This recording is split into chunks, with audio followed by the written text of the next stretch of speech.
অবশেষে বিনান্সে docs deposit যে সিস্টেমটা সেটা অন হয়েছে। তো ডক্স ডিপোজিট কিভাবে করবেন বিনান্সে সেটি নিয়ে এই ভিডিওটি। তো আপনারা সরাসরি ডক্সের যে ওপেন বোর্ডে আছে এখানে চলে আসবেন। আসার পরে এক্সচেঞ্জ আছে এখানে ক্লিক করে কন্টিনিউ বাটনে ক্লিক করবেন। এরপরে অনেকগুলো অপশন পাবেন। এখানে আপনি যেই এক্সচেঞ্জারে আপনি ডিপোজিট করতে চান সেই এক্সচেঞ্জারটি সিলেক্ট করবেন। তো আমি বিনান্সে যেহেতু ডিপোজিট করবো সেহেতু বিনান্স সিলেক্ট করেছি এবং এখানে আমি আপ টু 20,000 ডক্স ডিপোজিট করতে পারবো। মানে অনলি 20,000 ডক্স এখানে আমি ডিপোজিট করতে পারবো। এর চেয়ে উপরে চাইলে আমি এখানতে করতে পারবো না। তো এখানে সেন্ড হেয়ারে ক্লিক করব।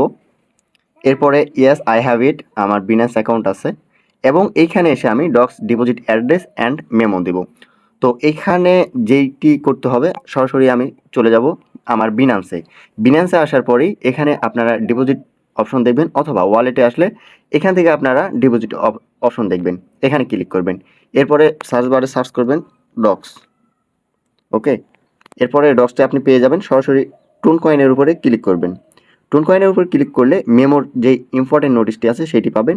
এরপরে এইখান থেকে আপনি ডিপোজিট অ্যাড্রেসটা কপি করবেন আর ডক্সের যে মেমোটি রয়েছে সেটি কপি করবেন। তো আগে আমি অ্যাড্রেসটি কপি করব, এরপরে ডক্স মেমোটি কপি করব। দুটি কপি করা হয়ে গেলে চলে যাবেন এইখানে।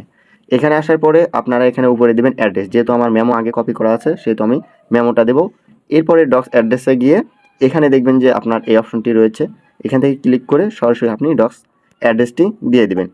মনে রাখবেন অবশ্যই আপনাকে এই মেমোটি দিতে হবে, নচেত আপনি কিন্তু ডক্স রিসিভ করবেন না। তো আমার এগুলো দেওয়া সম্পূর্ণ হয়ে গেলে সেন্ডের উপরে ক্লিক করব।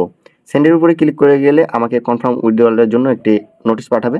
হ্যাঁ, আমার সব কিছু কনফার্ম আছে, আমি আই কনফার্মে ক্লিক করে দেবো। ক্লিক করা হয়ে গেলে দেখেন আমার হয়ে গেছে, এখানে আমি ক্লিক করব এবং এইটি বিনান্সে উইথড্র একটা অপশন চলে যাবে। হয়ে গেছে আমার এটা, আই গট এটা যদি ক্লিক করি, হ্যাঁ হয়ে গেছে, আর কিছু করা লাগবে না। এখন বিনান্সে যত সম্ভব 26 তারিখে লিস্টেড হবে, তখন আপনারা ওখানে বাই সেল করতে পারবেন। তোমার আগের যে টোকেনগুলো ছিল অন্য অ্যাকাউন্টে সেগুলো আমি অন্য এক্সচেঞ্জারে নিয়েছি, দেখা যাক 23 তারিখে কী হয়।